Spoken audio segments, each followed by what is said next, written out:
Hello, you're listening to the Blockchain Socialist podcast. I hope you are staying safe out there with the current corona situation and practicing physical distancing and social solidarity.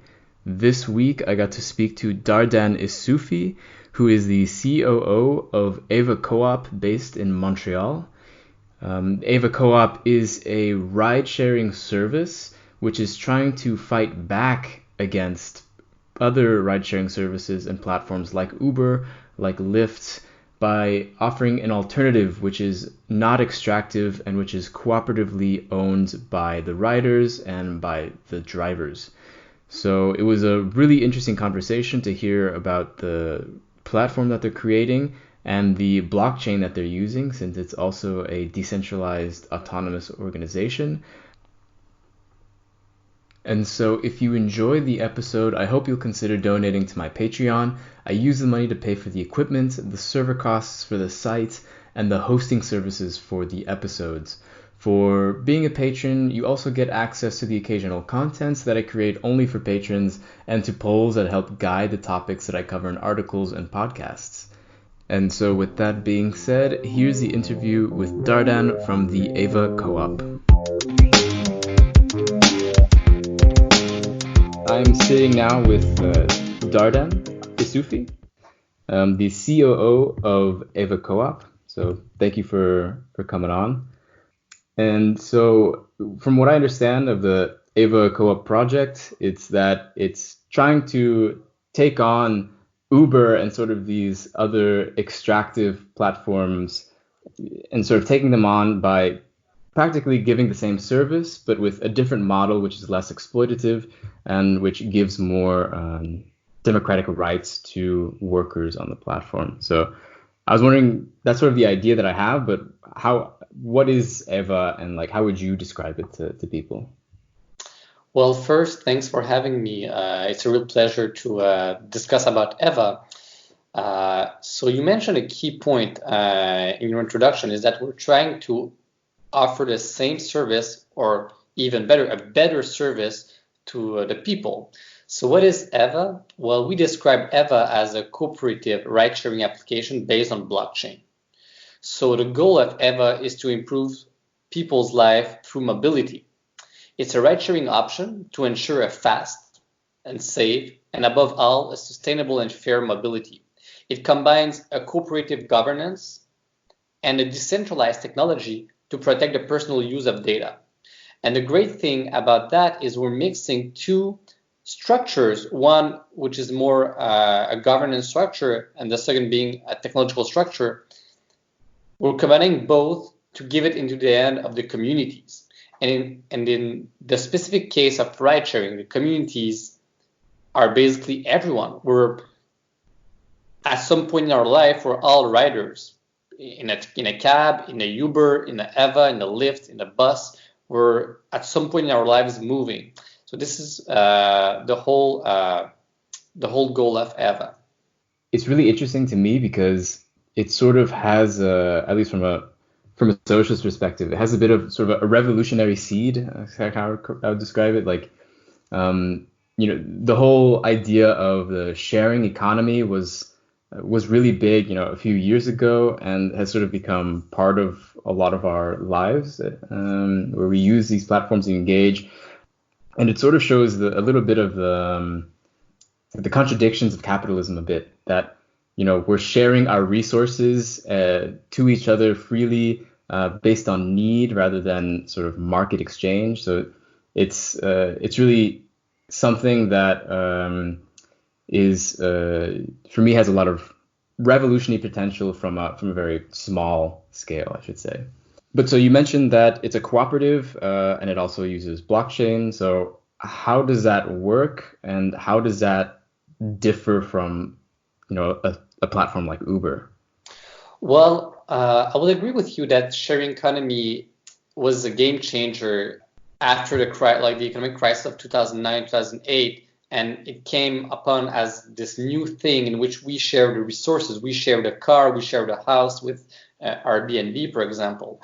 However, these platforms, and I'm talking here about Lyft, Uber, Grab, Get, Airbnb, are based on an extractive model in which there's a middleman taking a quarter, sometimes even more than that, of every transaction. For what?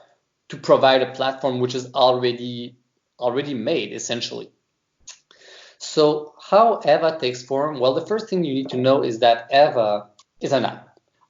For the common of the people, you just go on your phone, open the app, and then, well, now it's because we're during this COVID-19 quarantine, there's not a lot of rides and vehicles available in Montreal, but still, you can still order a ride, and for the common of the people, it works the same. The payment is done online. You pay with your credit card. You don't have to mess up with a private key, public key, a blockchain account. So the technology was made so that it's easy for my grandmother to use it. It's a mass market oriented technology. The way that Eva works, we need to see Eva a bit like McDonald's. So Eva is a social franchise model in which we have one blockchain-based generic technology, which is used by these cooperatives. A co-op is a company owned by the workers.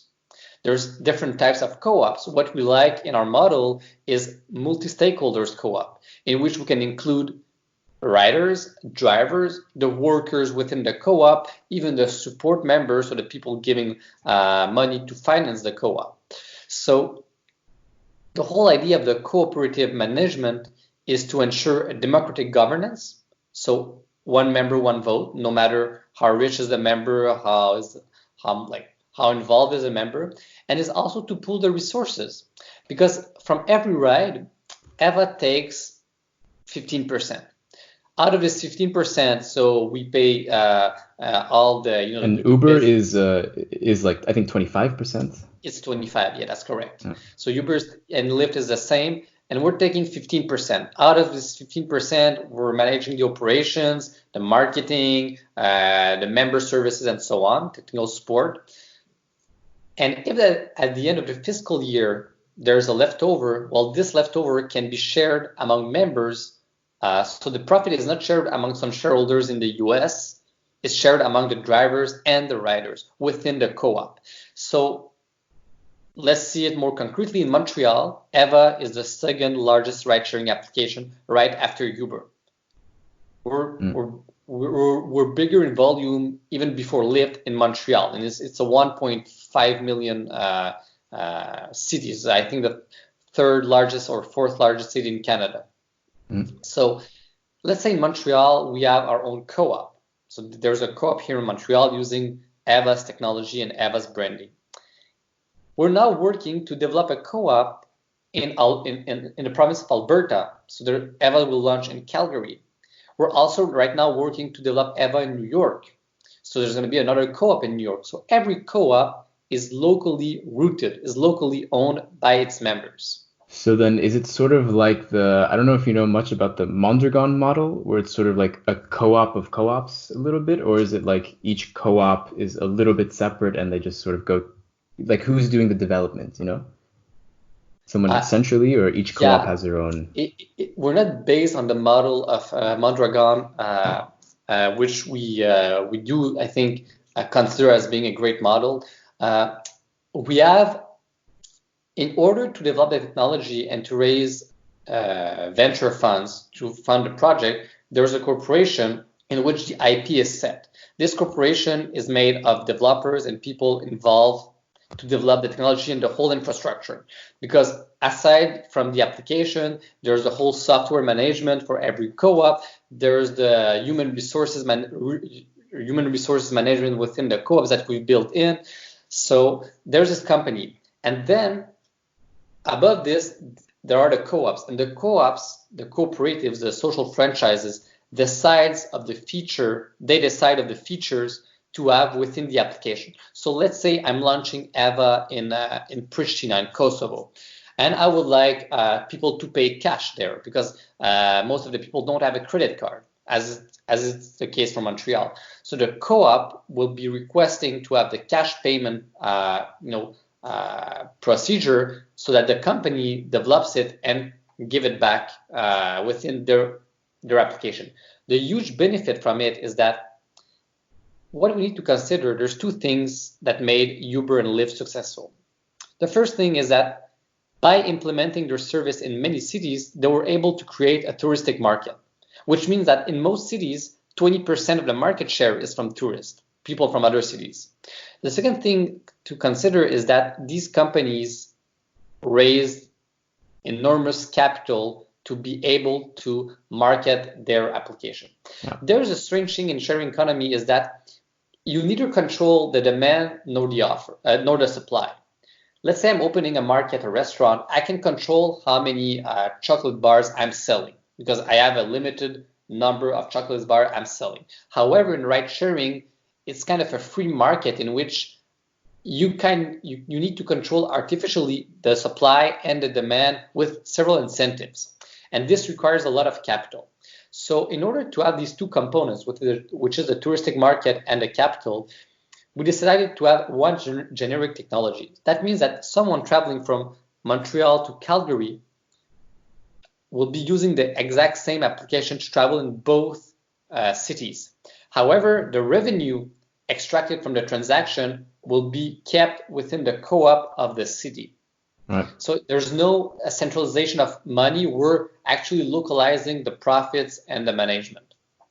But so then when you say, okay, so like the 15% cut that Eva gets is still going to the Eva of like Montreal or the Eva of the city? Every co-op has a social franchise agreement with Eva Global. This is how we call it. And in Montreal, there's 5% going to Eva Global because Eva Global hasn't raised any capital. Our first goal was to launch a minimal viable product. And Eva, the co-op here, raised 0.8 million to launch. So we've been launching in Montreal since now 10 months, I believe. We launched in late May 2019. So yeah, 10 months. Mm-hmm. And now, because our proof of concept is working, we're now working to raise capital within Eva Global so that we can fund other co-ops. Because one of the problems of the cooperative model is the funding. It's very hard to get huge amount of capital because there's no high reward. There's a high risk, but no high reward. And an investor giving, let's say, $1 million within a co-op has still one vote. It's the beauty of the co-op, but it's also the kind of thing that, investors aren't, liking the process. Right. So we're they give money so that they can have control, and then they can get, a bigger cut of the profits at the end, of course. Yeah. But the idea of Eva is that even though investors invest within Eva Global, the co-ops remain independently owned by the drivers and the riders. And we think it's important to have the riders on board. If we look taxi services, one of the big mistakes taxi services have done in the past is that a lot of them grouped into co-ops in the US and in Canada. I don't know for Europe. And in Canada, we had a lot of taxi co-ops, and every co-op was managed by the drivers. However, because they had almost the monopoly of, taxi and riding in almost every city, the co-op weren't working in the best interest of the members, of the clients, of the users.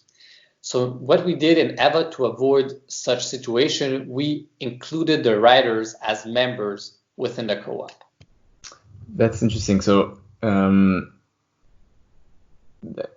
curious, what then is the role of each member within the governance? I would think that the drivers would be a lot more, vocal and a lot more proactive in what they wanted versus the riders. But there's a little bit of of course, riders want cheaper fares and drivers want higher prices. So how is that sort of resolved, do you think, through this model? Well, first of all, we need to acknowledge that we're starting. The whole idea of Eva exists since only 2 years now. And for us, it's a big experiment. Montreal is a big lab. The whole structure of Eva is a big experiment. And we're glad we're having this opportunity to seriously apply this theory of having a blockchain-based application owned by the community. For sure, the drivers are more vocal. They're the one more involved. The first General Assembly of the cooperative in Montreal was mostly with drivers. I think there were less than 5 or 6 riders that showed up just for personal interest, or maybe for the free food there. But there wasn't any. We have 25,000 members in Montreal, and there's only 5 of them that showed up. So for sure, within the co-op, the drivers are more incentivized to join because it's their direct revenue who's impacted by the company. Mm-hmm. But the way it's done is that the co-op, there's 5 categories of members within our multi-stakeholder co-op in Montreal. There's 6 categories of members within the cooperative that has been registered in Alberta, and we're still figuring out for New York. Within the bylaws, every member has one representative on the board of representatives. So there's one person on the board representing the riders, one person on the board representing the drivers, and so far and so on. And within the bylaws, because we know that drivers are the key component of ride sharings, when it comes to time to share the leftovers, the profits, the surplus, within the bylaws, I think, and if I'm not wrong, I don't know for Alberta, but for Quebec, is 60 or 50% of the profit must be shared among the drivers. Mm. So we acknowledge that within this business, drivers are the essential component because they're the one, giving out their car, giving out their time to provide a service. And we know that within Uber and Lyft, a lot of drivers feel powerless within the structure, and they don't have any word to say within the governance. So we know that they're the one, and they're the one why we did this whole co-op model, because we wanted they're the one with the best knowledge of the market, and they're the one who know how the business should be run. Right. Oh yeah, it's interesting. I actually I was an Uber driver for a little bit, so I can I don't know where it, huh? Where exactly? When I was in right after university, because I wasn't making near enough money off of my job to make ends meet, so I had to do Uber driving as well, and it was an experience. So I think. Did you like it? I mean, if I could already pay for all of my rent and my food and everything else without it, then I probably wouldn't have done it. But it wasn't a terrible experience, I don't think, at least for me, I guess. But I'm someone who I'm fine with sort of talking to random people. I don't have any like scary stories or anything. Luckily, I avoided driving at night, so it was usually during the day. It wasn't so bad. So you've mentioned Eva is using blockchain, and I understand it's using EOS, I believe. I've also read that you would call yourself a decentralized solidarity cooperative, which I think is a very cool name. But so then, is this? Would you consider yourself a type of DAO as well, or you think you're somewhere kind of in the middle, so to say? Well, the way we see ourselves is more as like a decentralized autonomous organization in which every structure within the whole social franchise ecosystem is independent and manages its own key elements. Indeed, we're based on the EOS-IO technology. However, we have our own blockchain. So we basically fork the EOS blockchain. We're not using blockchain. We're using blockchain to ensure data privacy and to ensure data transparency. We're not using blockchain to speculate on the public markets and so on.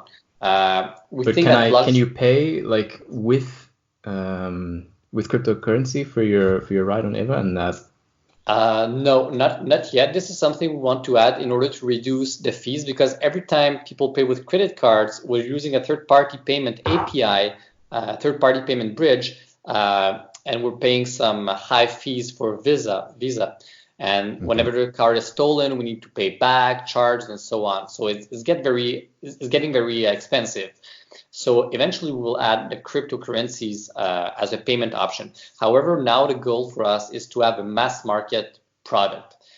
I will say over the 25,000 riders that we got over the 10 last month, 99% of them don't even know it's based on blockchain.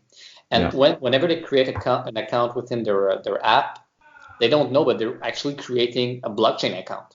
And if they go in their settings, it's very funny because we have people asking us by email, what means this blockchain ID? Because we have the blockchain ID on the top of the profile picture. Yeah. So everything is decentralized. We don't have any component within the technology which is centralized. And the great thing about Eva, and this is where it becomes very interesting, is that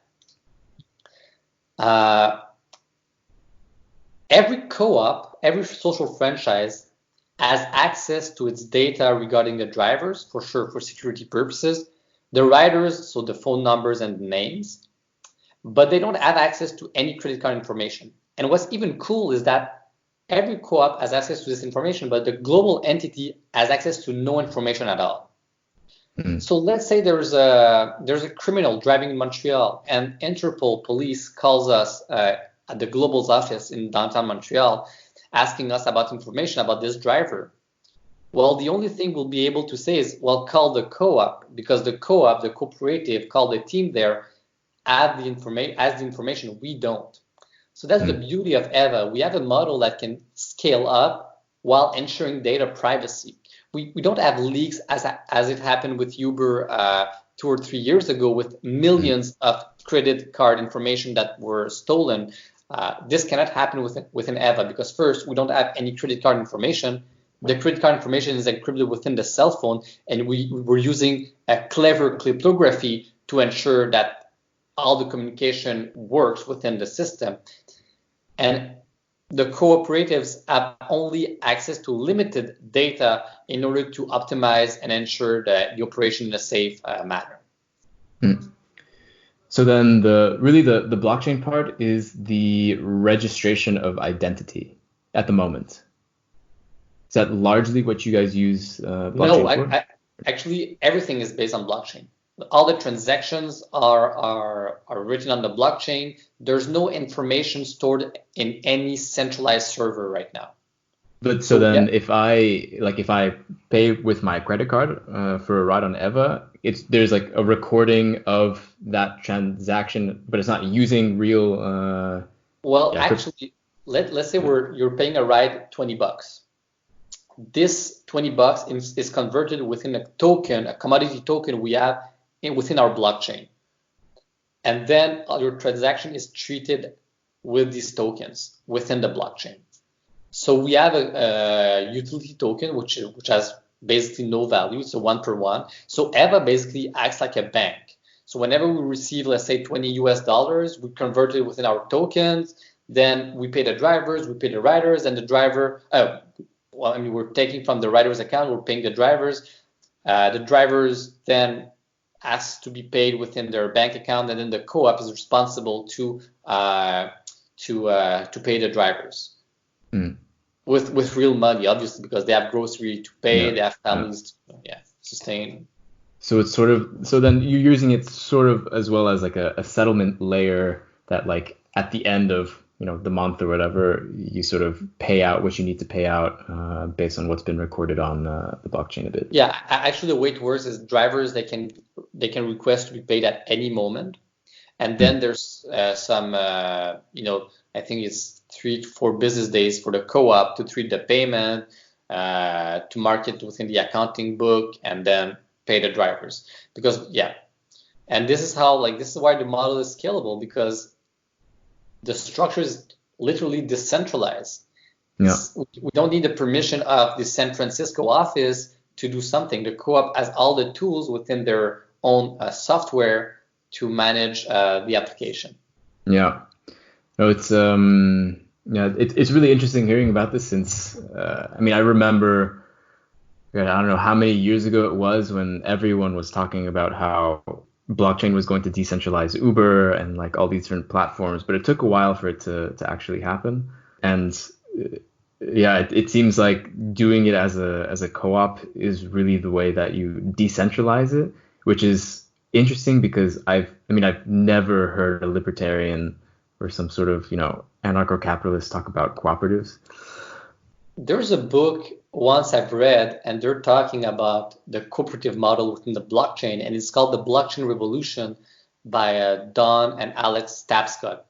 I Uh, think it's a dad and a son in New York, yeah. and they've done a research project on us on Eva last year, and it was the first time I was reading it, and I was asking myself how this idea of mixing the cooperative structure within blockchain never came up before. Yeah. And how comes that when we first started Eva 2 years ago, we were like totally like in the dark. Like there was no model we could, get inspired with. There was no one we could talk to in order to ask some questions about, hey, how it is to have a co-op with blockchain and to go in a market that requires enormous amount of capital, to start Yeah. with. And I mean, it took us 2 years. No, it took us a year and a half before we launched our first minimum viable product, so our open beta. Now we have 25,000 Oh, rider members in Montreal. We have over 600 drivers and over 1,200 in the process of becoming drivers. It isn't easy, but it's something I personally think, and this is personal, it's a personal statement right now.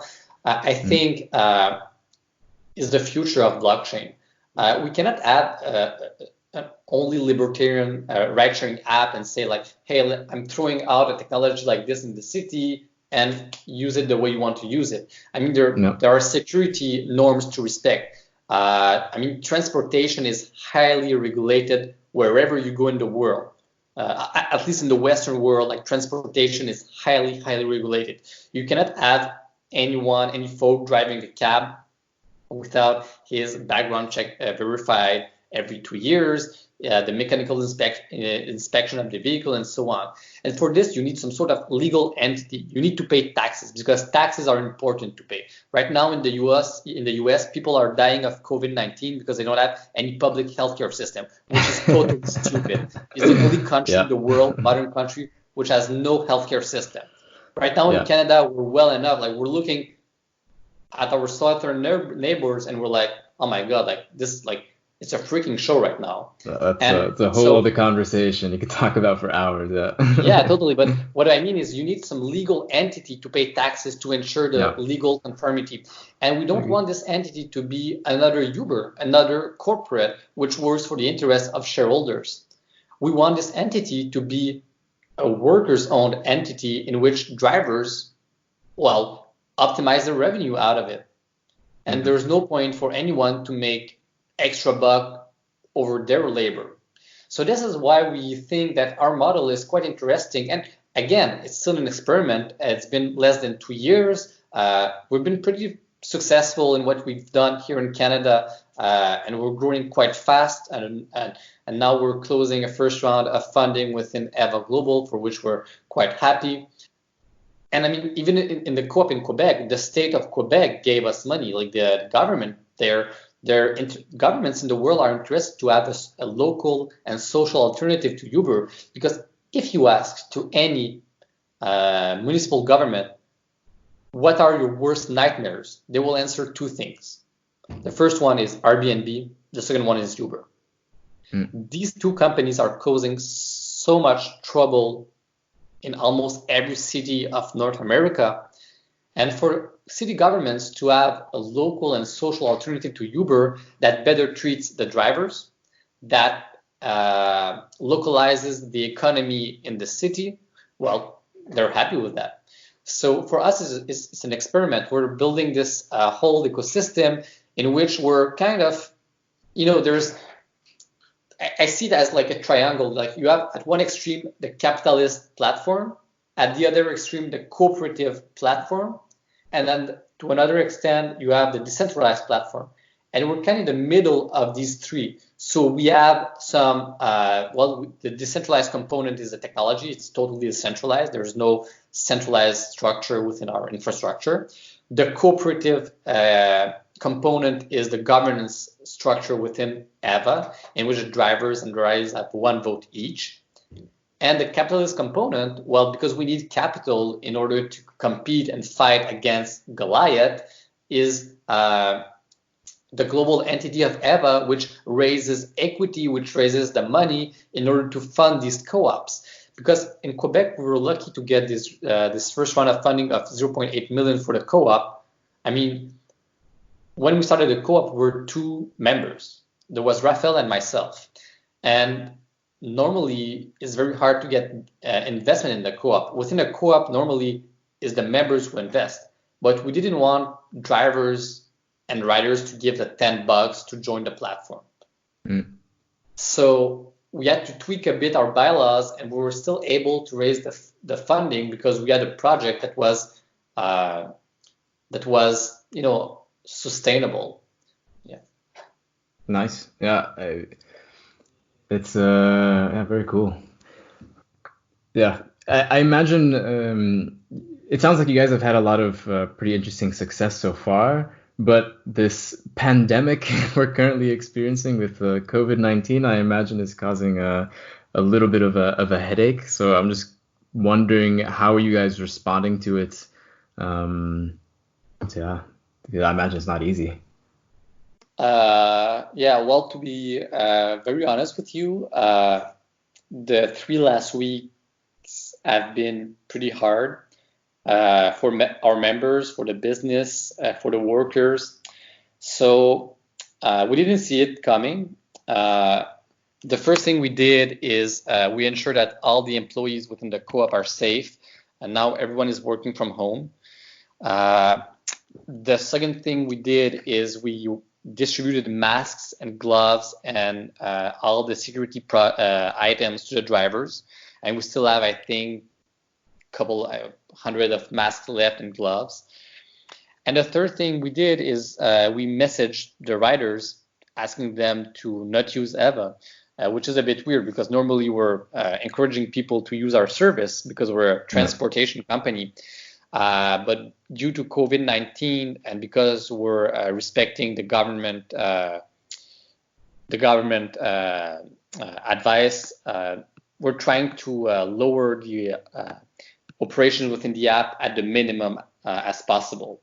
The application is still up and running because it is considered by the government of Quebec and Canada as an essential service because we're transporting nurses, doctors. I mean, there's all kinds of people using Eva for all kinds of reasons. However, the operations lowered down. And when somebody asked me like, how bad can this be? I was like, hey, even radical left-wing anarchists are urging people to obey the state. This is how hard it is. It's a very complex situation, and we don't want to expose the drivers or the riders to the virus. We're right now working, however, as we'll say any good capitalist, within every crisis there's an opportunity, and we're right now working on providing a delivery service for grocery stores and drugstores in Montreal. So the functionality within the application will be launched on the Apple Store and Google Play Store next week, and we're partnering up with several grocery stores to deliver these essential goods. So it's safer for the drivers, but they still get a revenue out of it, and we're helping the community and our rider members to get the essential goods. So this is a pretty exciting project we're working on, and this is going to be launched next week. Wow, so it's like a B2B sort of supply chain, I guess. Yeah, exactly. So we're not doing the Uber Eats model or the Foodora model. This market is, I will say, overrated, and I don't know how these companies are making. Yeah. There's DoorDash, all kinds of company. What we're doing is like companies and grocery stores who have online payment and order systems. Right now, they're having delays of 7-8 business days of delivery because there's way too much demand out there. So our B2B offer will be for these companies to open their app, to have a corporate account, and just order rides, pay a monthly bill, and our driver members delivering the goods to the clients. Interesting. That's very capitalistic of you. Wow. Yeah, indeed. Well, But it makes sense. That's the thing is, we want to provide a revenue for the drivers because it's a rough period. Most of the people have lost their job, and even though the government of Canada is providing with enormous, support, financial support, I mean, anyone who lost his or her job will now receive $2,000 per month for 4 months. I mean, that's crazy. But still, there's some drivers out there who have like families or several like different financial situations, and they've asked to have such service within the app. Okay. And it's way more safe than traditional ride sharing. Yeah, a lot less, I guess, contact with random people who may or may not be infected. Yeah. But we're still providing the service for ride sharing. We still have like a lot of rides per day. I mean, we've dropped for around 40-50%, and every day is getting worse in terms of ride sharing. But it's normal. I mean, all businesses are in the same boat as us. Even Uber is suffering from that. Yeah. So then, I guess once this pandemic is over, for the people who are out there and maybe really interested in Eva and they would like to start, they would like to bring Eva to their own city, is there a way to go about that, or is there a process? Well, this is actually how we work. We don't like the colonial approach of imposing a system within a city. We rather wait on the community to come to us and ask if our model is fit for them. And this is, I mean, for Montreal, we started it because we needed to start at some point somewhere. But in the case of Calgary, we had a community of people there. Some were Uber drivers, some were not. And we had some first meetings a couple of months ago, and now we're wrapping up the insurance deal, and we're waiting to get our TNC approval license for the Calgary launch, which is supposed to be around June. And the same happened in New York. We had a community there, a group of leaders who joined us. They had a huge expertise in co-op, and they wanted us to see if it could be possible. And now we're working with them, and we're business partners in launching Eva in New York. So yeah, if anyone is interested, and for sure we do require full-time involvement. It's not a side project. It's quite demanding. And we do like people and groups who have different skills, finance, management, even the transportation knowledge, the laws or regulations, because we always want to respect the local jurisdictions and the will of the people there. So with the extension of their government. So we're always interested. Anyone, I think we're pretty fast. Send us an email or on the social media. We're pretty fast to answer everyone. We have a team working on the social media, which is quite awesome and doing an awesome job, at least from my perspective. So anyone who's interested, just email us and we can have a first meeting. We have a team only oriented with the global development, so the social franchises. Sometimes that doesn't work for several reasons, but when it works, we're all in, and we're providing all the support from the cooperative incorporation to the launch. Okay. So now I guess is there should they reach out to your Twitter, or is there an application on your websites, just as a concrete thing that if someone is really wanting to do it, they can just do it now?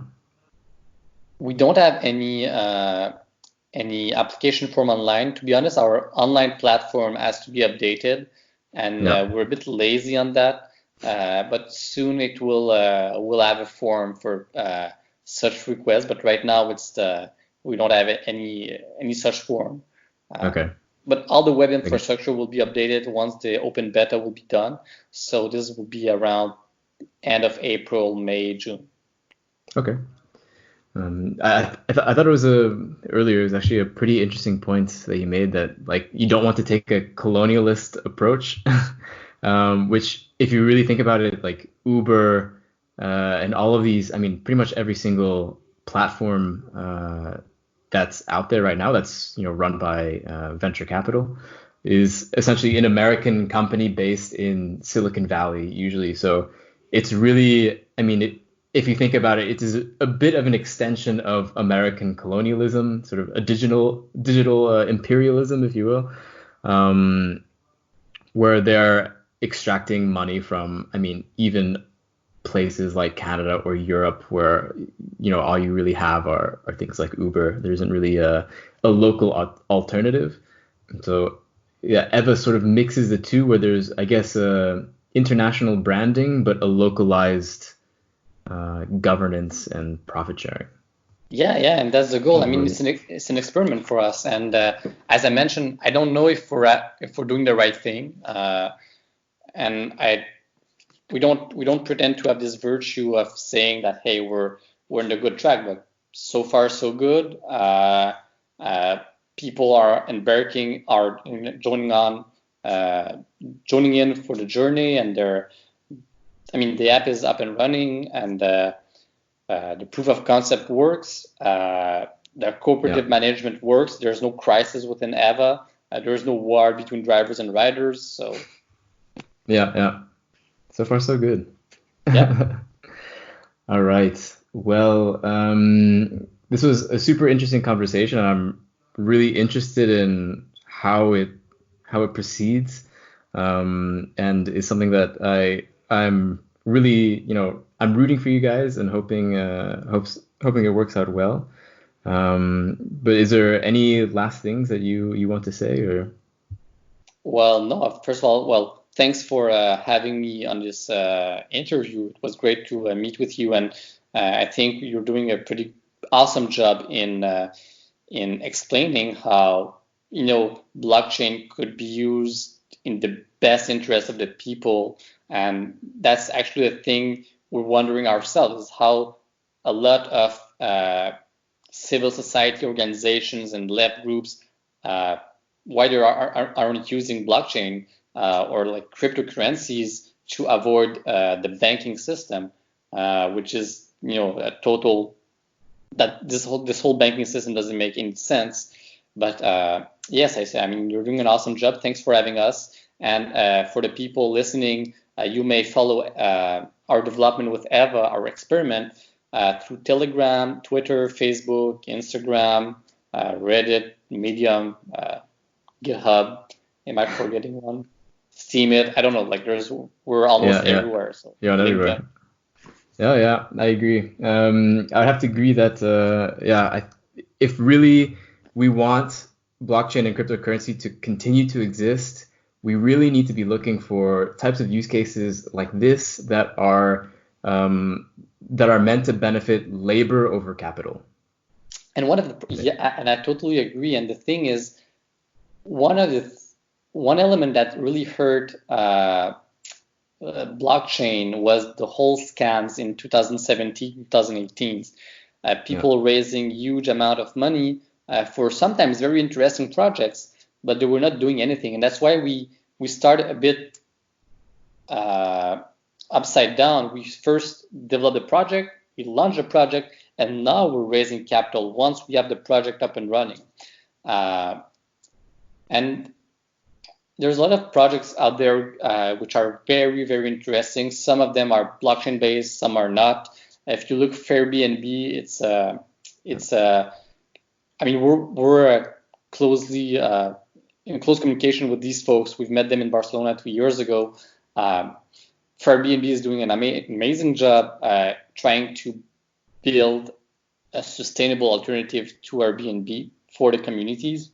And there's a lot of other alternatives, some mobility. In France, there's Mobi Co-op, which is a cooperative doing long distances ride sharing. And in Belgium, you have this great co-op, which is called, it's an art co-op. What's the name?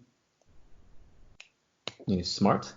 Yeah, Smart Bee. It's a partner of Eva, actually. I'm so lost. Yeah, they're supporting us. And so Smart Bee, yeah. And there's a lot of great community-based companies who are doing awesome jobs. Well, thanks a lot. It's been a really good conversation. Yeah, and take care during this whole COVID-19 situation for your family and yourself. And wish the best of the luck. And we'll keep in touch. Yeah, thanks.